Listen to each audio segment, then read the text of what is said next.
everyone, and welcome back to Rice Camera Action. I'm your host, as always, Geoff Gaudet. I'm once again joined with a few friends of mine in Seoul, South Korea. Can you guys introduce yourselves? Okay, so my name's Ken Drennen.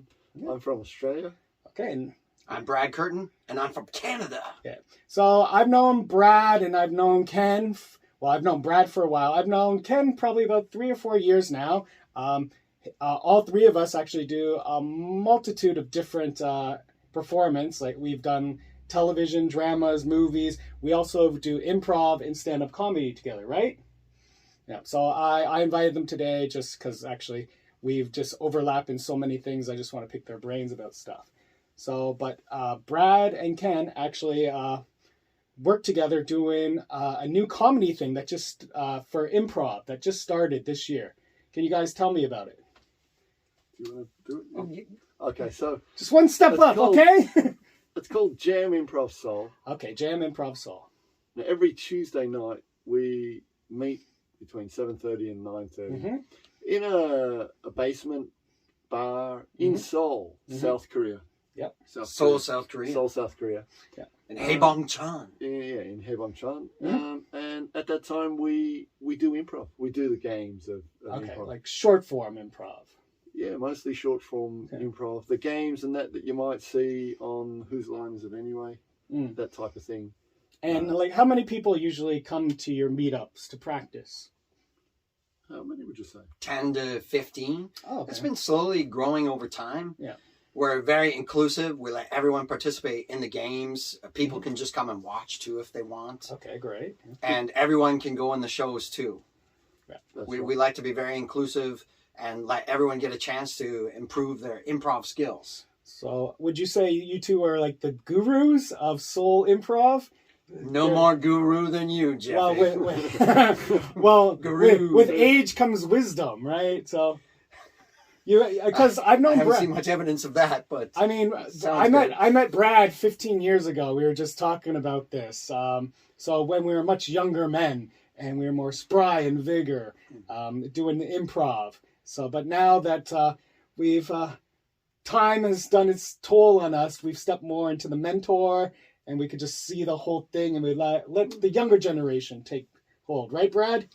right. I think as you do more and more improv, there's a lot of tricks in your bag, but there's still room. You see someone new. I love to see new people try things. Sometimes they fall flat on their face, but everyone who tries something learns something, and everyone who's watching them learn something. So like our philosophy at the Improv is not so much to teach it to everyone else, but to be there, present the games, and we can offer a little bit of advice about what we think works. Yeah. Throw people into the games and see what happens.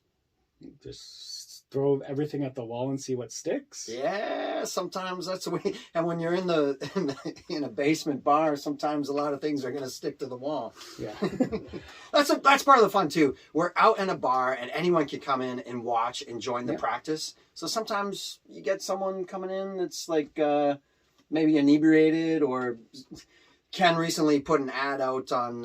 Where'd you put the ad, Ken? I put it on Meetup. Meetup. I thought, I'll put this on meetup.com. It's like you're throwing a line out into the lake, and you don't know what you're going to pull a car tire in or what. And a couple of very interesting people who came along, and they've been good. Get some bites on the line. Interesting. That's a peculiar adjective. You could get a lot. I'm just picturing in my head a bunch of like erotic pictures sent to you. Like, hello.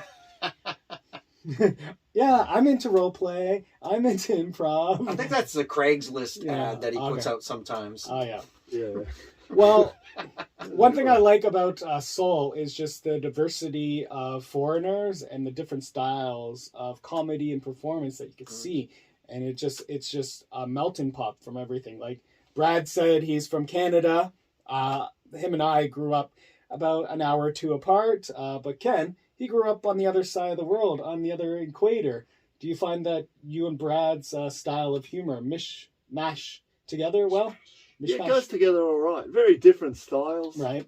but yeah, it comes together. Yeah. I think it doesn't come together very often, but we're allowed to have our opinions. I think today it might come together. It might come together. I've made the observation, like, these guys are like the Bert and Ernie of Seoul Improv. Bert and Ernie. Yeah. Yeah, sometimes we can have some clean improv, Sesame Street style. We recently went to an orphanage and performed for the kids, and half of a couple of practices we made clean. Yeah. And it's difficult for some people to do that, to not put in a 4-letter word or to keep away from certain topics. So Right. So it's fun to make it clean, and then when we're in the bar too, we can go. We know where the line is. We can dance around it, and we can jump way over it at times because we're in a bar. Right. Like when you're just doing a set, like that 4-letter word is just there, and like it's an easy parachute for you, or it's just an easy giggle to bring the audience laugh. But if you're going clean, if you're going white, doing a white show, it's like a clean, try not to be blue at all. It's hard not to take those little things to just blurt out like fuck or shit or penis to get like a little snicker out of the audience, because you want to keep them enthralled a lot. Yeah, that's right. And I think every show and all that, it has different notes. It has some clean notes, doesn't it? It has some surprising notes. Yeah. There's always the occasional groan, and when you put all those together, you have a show. That's an improv show. Yeah. The performers are like that too. So when we get a variety of people from different backgrounds, we get some Koreans, we get international people from all over the world. We got young people, we got older people, and then you have all those notes within the performers as well. Yeah. So. Oh yeah. It makes for a better show, I think, when you have a surprises, variety. Right. Do you find that like some performers just make too many references, like pop culture references, and how do you feel about that when people just like going, oh, like one thing that's popular, Rick and Morty or The Simpsons or Big Bang Theory? Yeah, well, see, I don't watch a lot of TV or watch a lot of internet. Okay. So Rick and Morty, I've heard of those guys. Yeah. But I think in improv you can look at it in a couple of ways, and when there are those references, I think even if you don't know them, it's still an opportunity and an offer. Yeah, that's one thing that's good, I think, is important in improv, is offering something, not trying to control the spotlight and keep it on yourself, but sharing it. What do you think is important in improv? Each one of you, like there's always Definitely. There's rules, right, to improv and all that stuff. Well, what we were just talking about too, some people might come on really strongly in certain areas or do a certain thing a lot. And it might be really strong for them, but if they keep doing it all the time, it gets weaker. Yeah. But I think over time, when they perform with and they get to mesh with the people you're working with, then you got that note, that thing that you're really good at, but then you find more. So it becomes like more of like a 1 in 10 scene sort of thing that sort of comes out instead of all the time. And that's why you got to practice and get stuff out. Sometimes some practice is just like super violence or super sexual, and that's just what's happening that night. And sometimes that's what's on people's minds, and they got to get rid of that. Yeah, I watch like a lot of like pop culture thing. Like one thing that this is like from anime, One Punch Man. I know this goes up yet, but there's like the limiter, the thing that the plateau, the limits that you set to yourself, breaking through that and just escaping it and be able to just let go of, like, not just control like your id, but your id, but your ego, like also, or even your super ego, like how you picture yourself.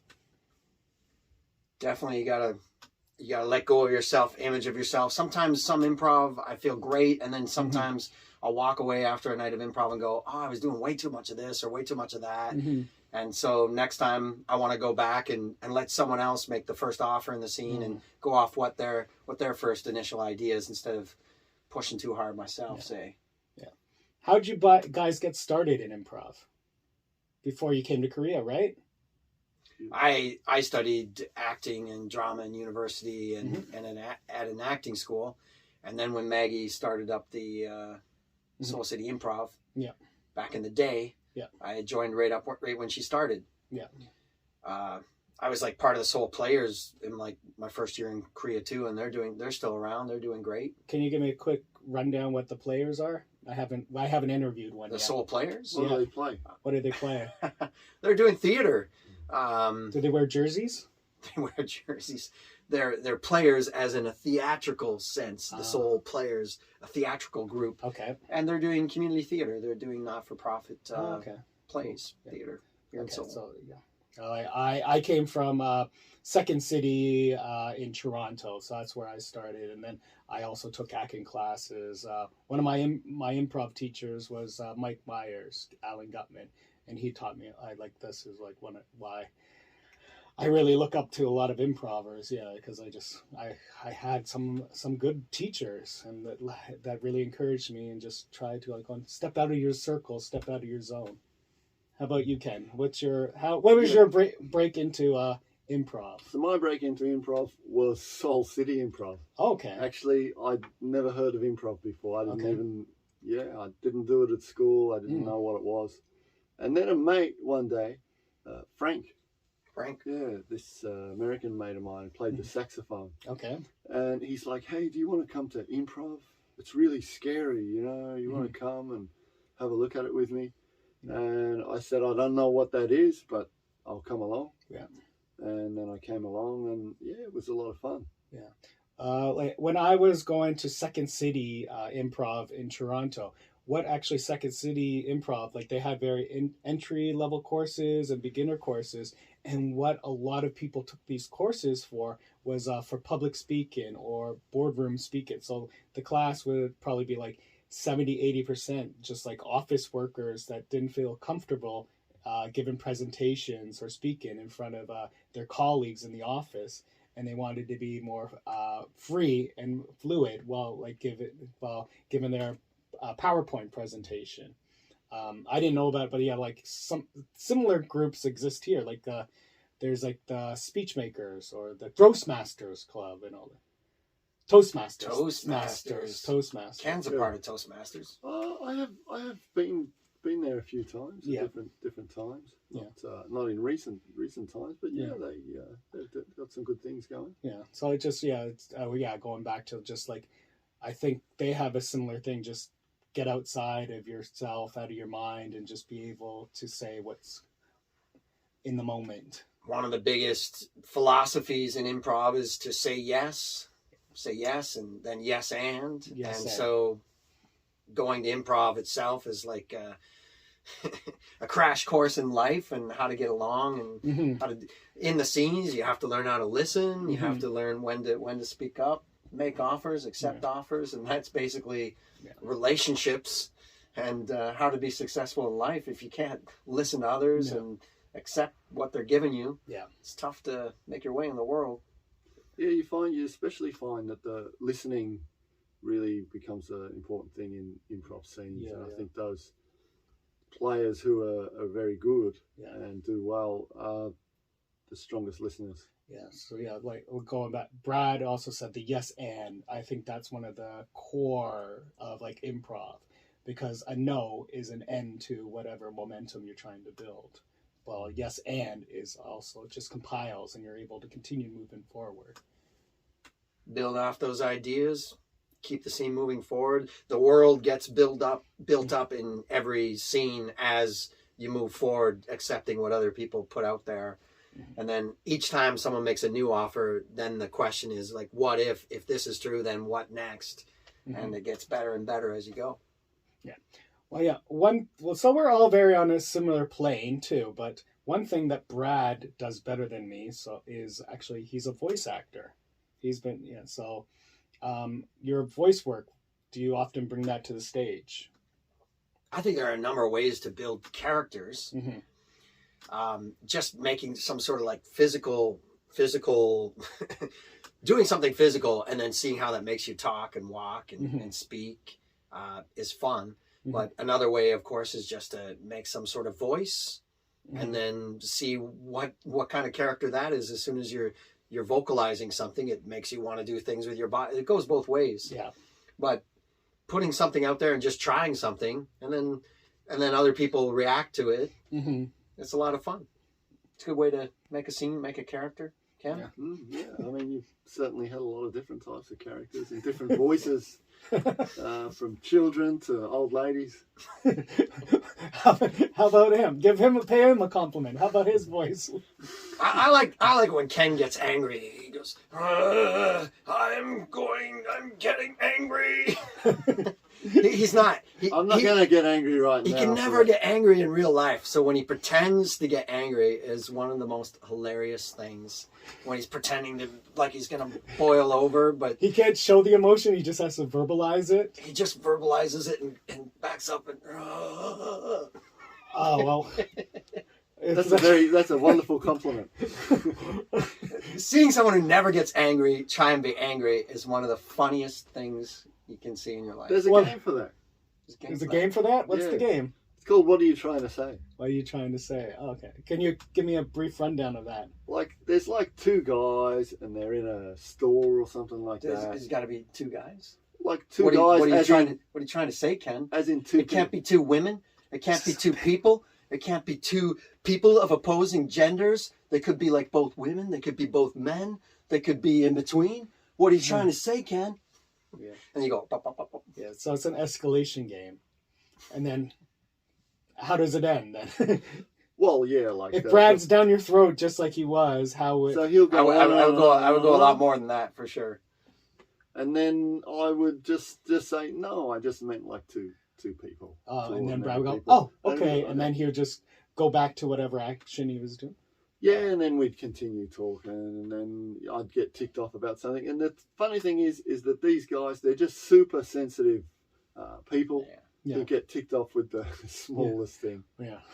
Well, like one cheat I often do while I'm on stage, like instead of like if I want to like show that I'm angry and frustrated, and like I want to like just throw something instead of actually just throw it. Like if I want to like knock down a chair, I'll just grab it gently, lower it to the ground, and go slam.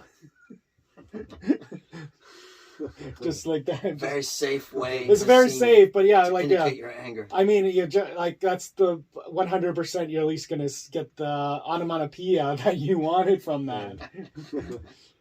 Let me do my own sound effect. Oh, you make me so angry! Stomp, stomp, stomp.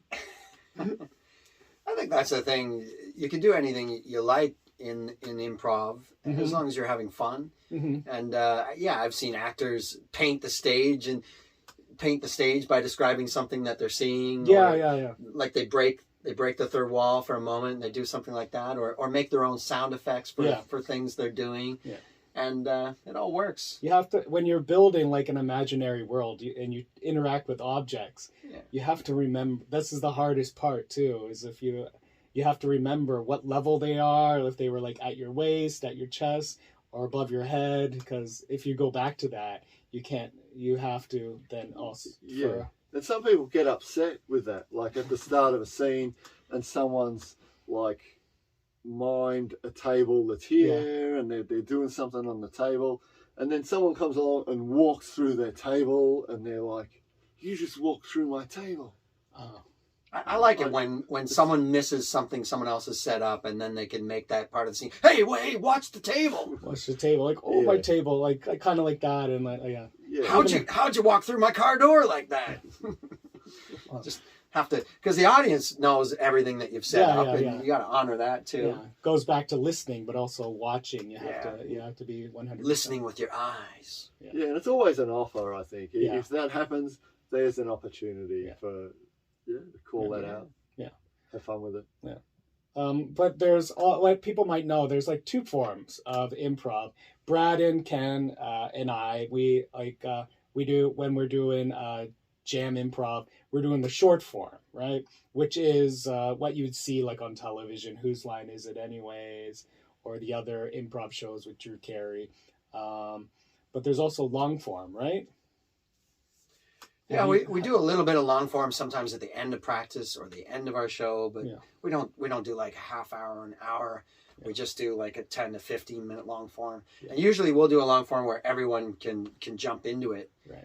That one of the things about long form is you take a long time and usually you just do one character. You might have a couple characters in the long form, but Yeah. with a lot of people that we want to get involved in practice, the long form isn't really it's good for it. You've said long form a number of times. What is long form? Yeah, like a short form is usually 5 minutes. How long? So, well, usually there's like only a few games that I know that are like improv style of long form that I know. We called it Herald, or like, so yeah, like what Brad was saying, just like you're either one or two people, but then you have your main character and basically their day to life, and you jump back and forth. Is that right? What would you call it? What would I would say that in short form, they're small games between a couple of people. Often there's a gimmick where, for example, someone has to use certain letters of the alphabet, or there's some kind of limitation. And the long form is a kind of a longer story that might be more connected, that might go for anywhere from 10 minutes to an hour. Even a 2-hour show. Personally, I don't really like the long form because there's like a lot of commitment on there, and I just like every 5 to 10 minute thing that you could just, has a beginning, a middle, and a 3-act. You could just a 3-act kind of scene that's done very quickly. Yeah, the short form, you can have a lot of fun and then move on. You can switch up the performers really easy, really quickly. Yeah. You can, you have a lot more options to go through. The long form, that's a lot more commitment, and you have to be careful with what choices you make early. You go on and you establish yourself as one character. That's who you are for the next 30 to 40 minutes. So make a good choice. You make a good choice, or like Brad was mentioning earlier, you go home and well, I shouldn't have made that choice. Why did I do this? It basically didn't further the story at all, and it just and like I actually took too much attention, and I slowed down the story, and like every time I would show up, I didn't really have a purpose. Yeah, someone will come out with an accent that they're not that comfortable with at the start, and then they're like, "Oh, I'm stuck with that now." Yeah, it's long form is a very advanced level, and the problem when you're short form is more beginner and intermediate, where you could get in and you everyone wants to get on stage and shine or just help people out. But if in long form, if too many people appear too early in the story, then you have no other characters coming in the middle or at the end. Definitely, long form has a lot more pitfalls. I think everyone should try it too, though, as they learn. But definitely, it's easier to pick up short form quicker at the start. Do you have favorite short form games? What's Ken's favorite? Well, what's your go-to? What's your go-to? You go to. It was I like doing this one. It's, yeah. I mean, I've already mentioned one. Yeah, he said, is that what you're trying to say? What are you trying to say? What did we do? There's one called Chain Death Murder, and it involves teaching a location, an occupation, and a murder weapon. But we change it when we want to do a clean show to a happy birthday. And then it's a location, an occupation, and a birthday gift. And you teach each other the 3 things using gibberish during the game. That's a lot of fun. Yeah. That's a game everyone can pick up really quickly too, because all you do is start miming things and speaking gibberish. I can't remember. I'm not in depth as these guys, and so I've forgotten a lot of the names of the game. My favorite one is something similar, gibberish, so not using real words, and you have 3 or 4 people. Yeah, you have an occupation, an object, and a place, and it starts. If it's 4 people, then 3 people leave the room, and then the first person is given the place, the occupation, and the object, and then one person comes in and they have to teach them that, and then after all 3, and then after the second person's learned everything and you get snaps, then the first person leaves, and then person number 3 comes in and they have to teach those same things. It's like a broken telephone through gibberish. You got. But one person is supposed to guess on purpose? Well, so it starts with 4 people. One person, 3 people. leave the room, and then the audience gives the 3 suggestions to person number 1. Person number 2 comes in. Person number 1 teaches the 3 suggestions to person number 2. Person 1 leaves. Then person 3 comes in, has to teach the 3 things to person number 3. And then person number 2 leaves, and then the final person comes in.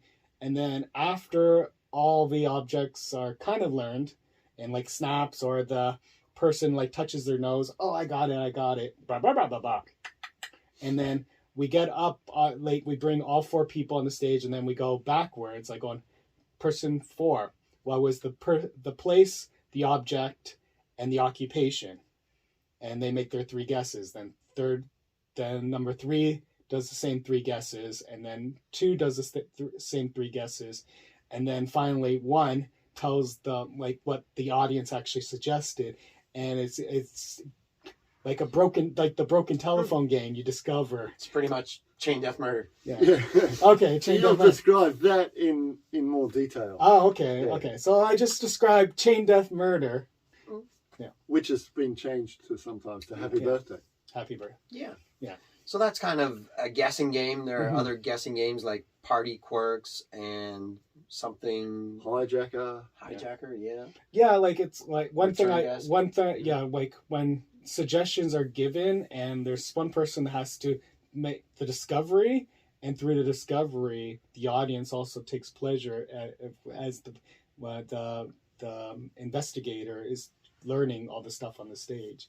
And it's even funny when the person tries to even take an extra large step in the guess and guesses it completely wrong, or if the And then they have to justify. they have to justify. their reasons for Yeah. guessing that or thinking that. Yeah. That's part of the fun in these games. Yeah, I think you've got to make some wild guesses, Yeah. and the audience will probably see why you were thinking that, and Yeah. it's It's not all about getting from A to B. It's the journey along the way. The journey, and having the fun journey with is it. important. Yeah, I guess that's what people listening. Improv is about the journey.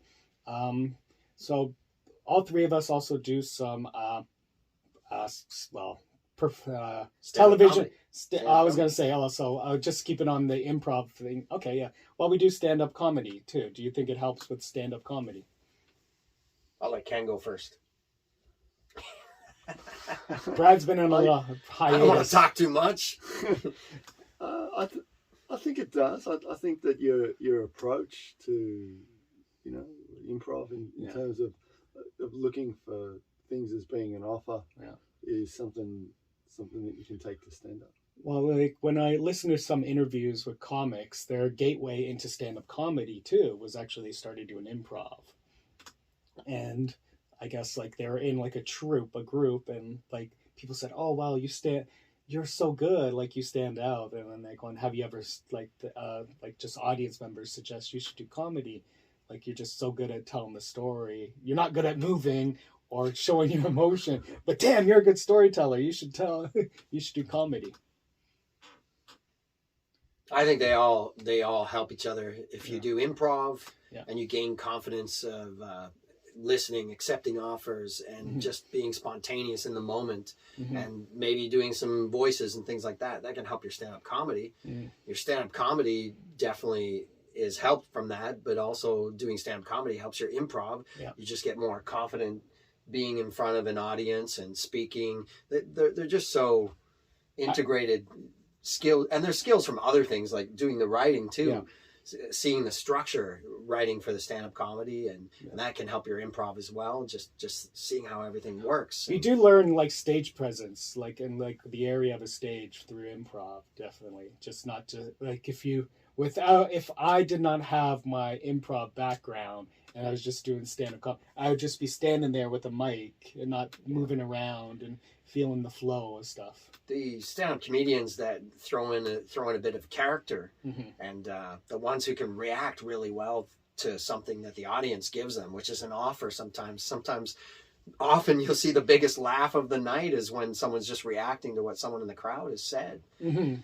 which some stand-up comedians might be really scared of reacting, dealing with hecklers, but an improviser might be gold for them. Ken? Yeah, for sure. I mean, Ken, I would agree with that. well, Ken also goes very clean on his stand-up comedy. I'm very immature and Not always. not always, but he like his style is. How would you describe yourself? How would I describe myself? Your stand-up comedy style, because every time I'm at a mic, Ken's there, and vice versa. Yeah, I always see you there. Yeah. I was there last Friday, and you were there. Yeah. And we were on there, and my style, I don't know what my style is. Maybe I like absurd kind of comedy. Dad jokes, almost. Yeah, daddy. you might call it that. You know, I like short jokes, but I also Short like jokes. stories too. Yeah. Like you do a lot of observational stuff, and it's just like like I feel like how tall are you? How tall am I? 195. 195. That's pretty tall. I'm like I'm 177. So you see about like 20 more centimeters of the world than I do, and you also you're a runner. So and you put your comedy reflects all like being from a higher vantage point, and also your lifestyle, and 5 cats, 6 cats. Yes. Yeah, you know, I think that those, you know, I like to start from a place of truth, Mm-hmm. you know, sort of where you Mm-hmm. are from the start, even if it goes somewhere else later. Yeah. And Brad and I do a lot of actually acting together. Well, not together, but we do a lot of acting on television, movies, and dramas. I saw you in a movie I was in. I saw last you in a night, movie. Jeffy. I saw you in a movie. You got the role. You got a better role than I did, so I had to take a bunch of extra roles to compensate. It doesn't always work that way. There was a Netflix movie, and I was told by an agent I had the part, and then I got a message from Ken this one night, and he said, Jeff, he just talked at the stand-up comedy. He said he's got this part in this movie. Oh, really? Same part that you said you had, Brad. Yeah. And it turned out you got that part, Jeffy, Yeah, which was a naked man hanging upside down, being tortured. Could you elaborate on playing that role? This is kind of like beating a dead horse, because everyone brings Oh, this you already talked about this in your podcast? A couple people, yeah. Yeah, it's the movie Carter. So he wanted to be the naked man. I didn't want to be. You wanted to be naked. I want to do any part that anyone gives me, but I'm not necessarily looking for the naked, being hung upside down, tortured roles. I auditioned for CIA leader and CIA agent, and I got naked hang upside down guy. You just look like a man people want to hang up and torture naked more than me. It's just like the casting thing. It really I talked to all my friends about this. It's very hard. You feel like the roles are more suited for you, and then you find out 2 months later, they've already started production. They've already given up the role to someone. They've given that role that you wanted, that you felt that you were more suited for, to someone else. Because you were sort of practicing hanging upside down naked in the living room. I don't recall that, Ken. That's a very active imagination you have there. But bringing this all back to the improv, do you find that right now, when I've gone to the practice, there's also a lot of other people that we work together in film, and they're showing up, and I see now that they're actually improving through these practices, being on stage. I think anybody who gets up doing some improv is going to develop their acting skills too. Mm-hmm.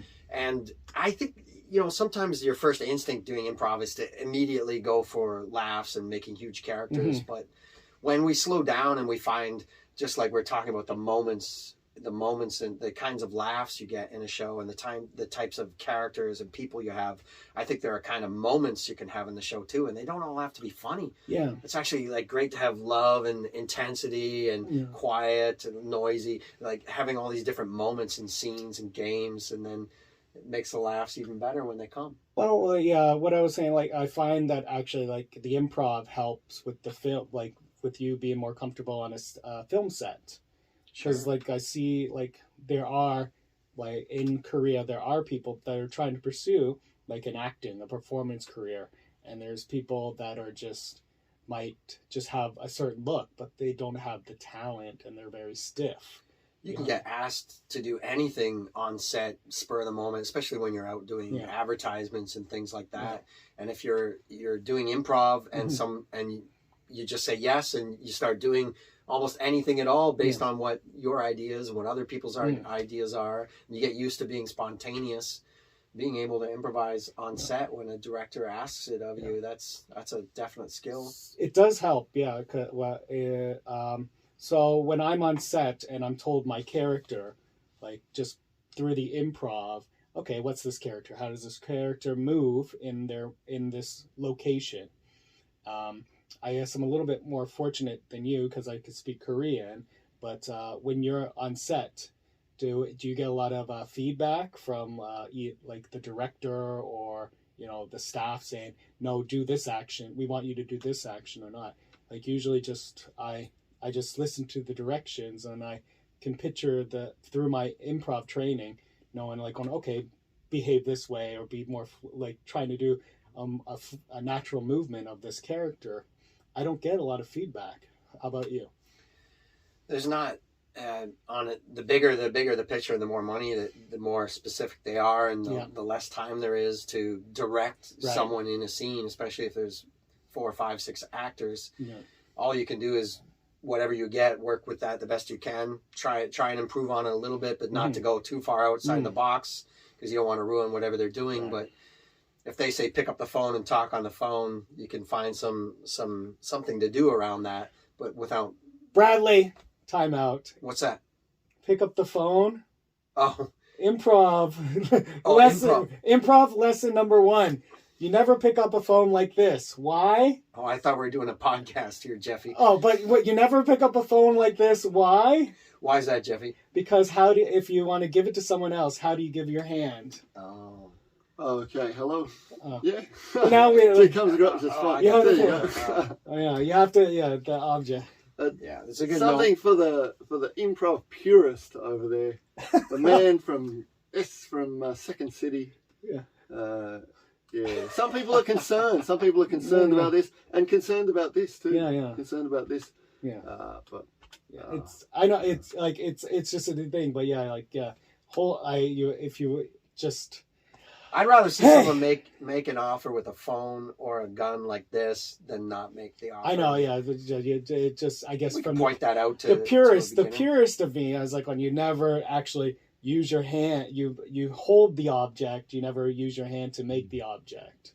True enough. Yeah. So. But around that sort of thing, because it's about offers. It's about offers and offers. Giving. Yeah, I still remember a scene where a newbie came on stage. Yeah. And I'd given him a haircut or something like that. Yeah. And he actually reached into his pocket and gave me like a $10 Manwon bill, like a 10,000 won bill. And it's like, here, and I'm like, okay, and I take the money. But then everyone was always like watching that $10. Yeah, everyone wants to see what happens to the real $10. Sometimes something happens that breaks the rules, and everything is just perfect about it. Yeah. You notice something physically someone actually has on them or in their pocket, and someone starts using it, and everyone in the audience is like, whoa. What's going to happen with that? I mean, there are purist rules like this. Like this. If I handed it to Ken, like I did this, Ken would have to then just hold my hand and talk up to him like that. That's so funny. Hold the phone there. Yeah, I'd have to hold it up to him. Yeah. Find a way to play with it. I mean, it's like not the rules aren't concrete, but yeah. I like it when the rules are broken. I think Ken does too. Yeah, I mean, you can't get upset about it, and I think if you look at that as more of an opportunity, then it will help you out. And that has happened also in freeze and games. I remember like a guy walked on and he was holding a beer or something like that, and then and then the other guy took it, and then someone replaced him. And then someone else was drinking his beer so on stage. You're trading the beer? And everyone came up and had a bit of beer. So people were just like clapping and saying, freeze! Yeah. Like, just to steal the beer. To drink the beer. And I mean, this guy's like, oh man, I lost my beer. Yeah. But it was gold. That's one of the important things too in improv is making it a game, making like not just the game between the actors, but the audience too, and then to involving the audience inside of it. There's a game within a game. Yeah. Every game has some rules, and it's meant to limit you or put you into, like, challenge you or do something like that. But then within that, the characters you create and the situation, the location, usually something else crops up to play with, and that's called the game within a game. Yeah.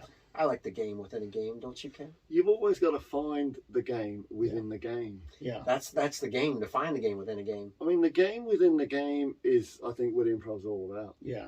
That's the game. It Just is. yeah. All right. Well, we could wrap this up soon. Again, we're just talking about the improv with the Jam Improv. So Did we mention we do all our shows for charity? yeah, that's where I was gonna get into. Yeah, they're actually, these are not just for us to practice, for us to show our talent, but actually these guys actually have a very, they're very earnest, and they actually do a lot with it. Can you tell me about it? I'll let Ken go first.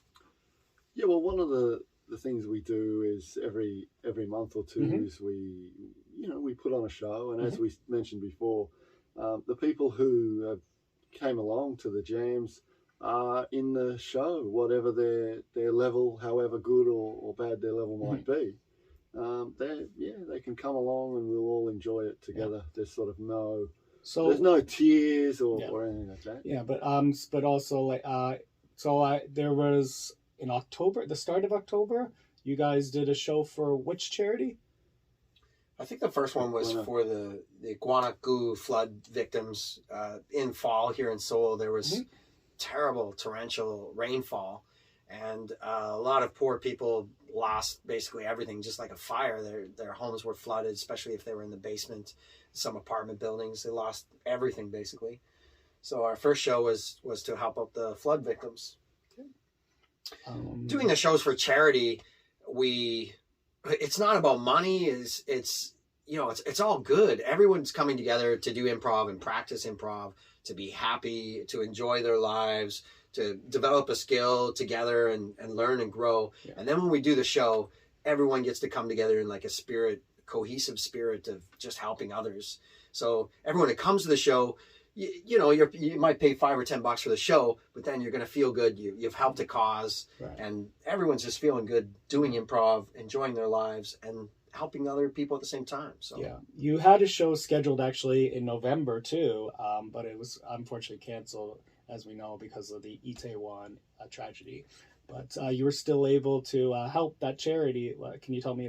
Well, we postponed that show. Yeah. And now it's actually on December 17th, Saturday at 8 p.m. at Philly's. Okay. So I should get this out very quickly.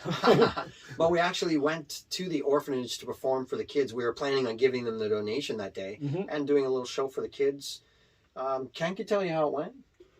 It went very well. Yeah, a bunch of us went down there, and it was like 7:00 on a Sunday night. Okay.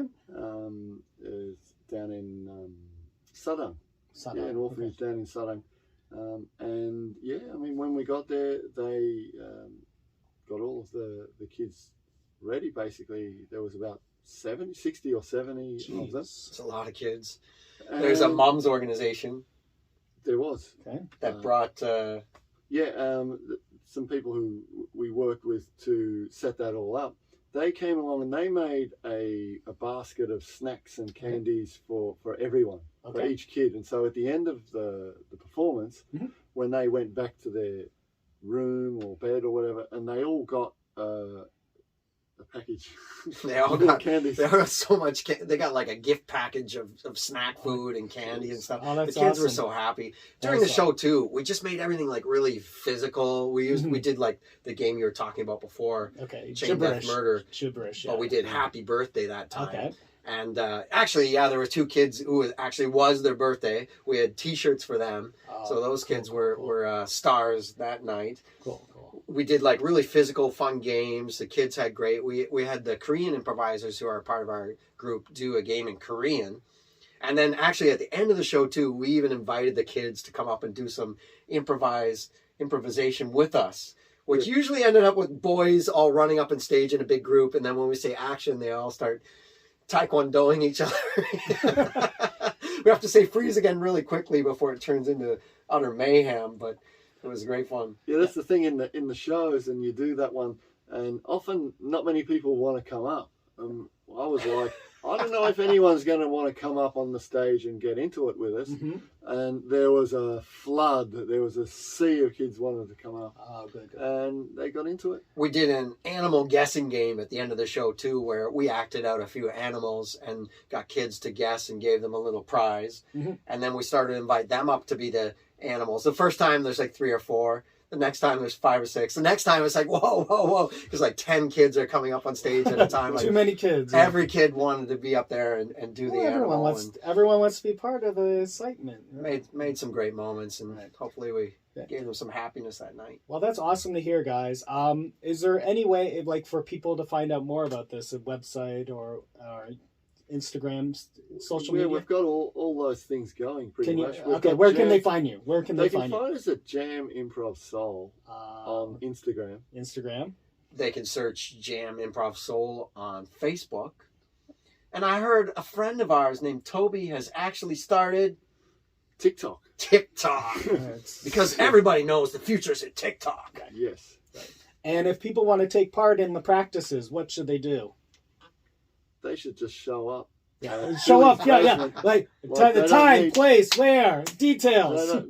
They just need to bring themselves. Yeah. Bring themselves. Tuesday nights, 7:30 in Seoul. HBC. Philly's basement. But to find that information, they can find us on Insta. Just search Jam Improv Seoul. On Facebook, Jam Improv Seoul. And then when they join us and they find us too, we have a Kakao chat that sends messages about our shows and practices to everybody on Kakao. Wow, great, guys. Okay, so any final words before you go? It's great to have you out at practice, Jeffy, and we hope to see you soon. We love having Jeffy makes great characters on the stage. He's a very fun improviser. Well, I mean, he was at Second City before. He was at Second City. Okay, the problem is, usually Tuesdays. Opportunity. I also film another podcast, The Cancel Ward, with 2 of my stand-up friends, Louis Cho and Arthur Minsu. Mm-hmm. So it's just hard. If there was maybe a weekend practice, but I'll try to come up to your practices earlier because actually we record in the same area. I promise. Okay. Whenever you get a chance, I'll pop in for an hour or so, but I can't stay the whole time to the freeze. All right. And you're welcome to come to the orphanage next time with us. I'm sure the kids will. Okay, guys. Yeah. Okay. Well, thank you very much for listening to Rice Camera Action. I've been your host as always. I'm Geoff Gaudet. I'm Ken Drennen. I'm Brad Curtin. And goodbye, everyone.